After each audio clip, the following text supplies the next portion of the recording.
ইউটিউবে স্বাগত। আমি তৈরি করছি লাউ তরকারি। তেলটা এসে গেছে, আমি মেথি ফোড়ন দিলাম আর দিচ্ছি একটুখানি কালো জিরে ফোড়ন। যেহেতু অল্প তরকারি এখানে আর বেশি ফোড়নের দরকার নেই। লাউটা আমি ভাপে নিয়েছি, দিয়ে দিলাম।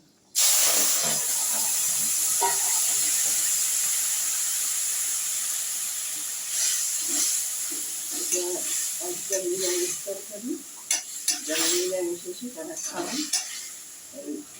লাউটা ভাপাতাম না, এখন তো লাউয়ের সিজন নয়, ওই জন্য আলু গলে না বলে লাউটা আমি একটু ভাবি ফোড়নটা দিয়ে দিলাম।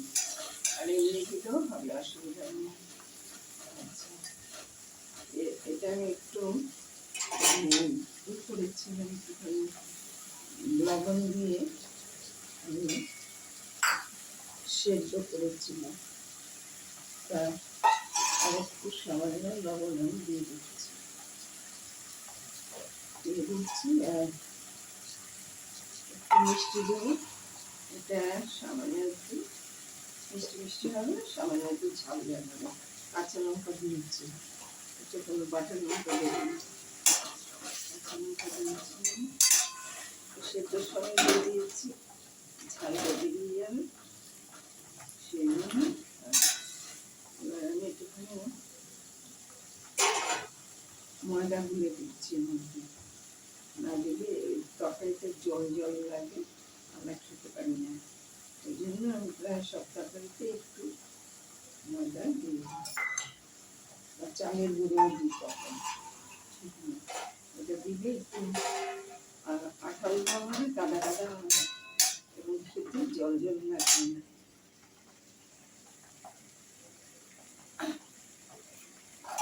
ভালো লাগলে লাইক করুন, শেয়ার করুন।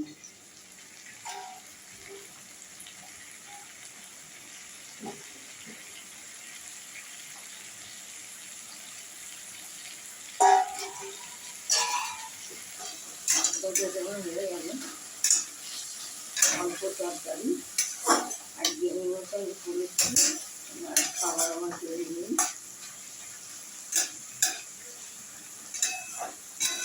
মজাটা দিলাম হলো আর ভালো হলো, জল বেরিয়ে গেল। এবার আমি ভিডিওটা শেষ করলাম।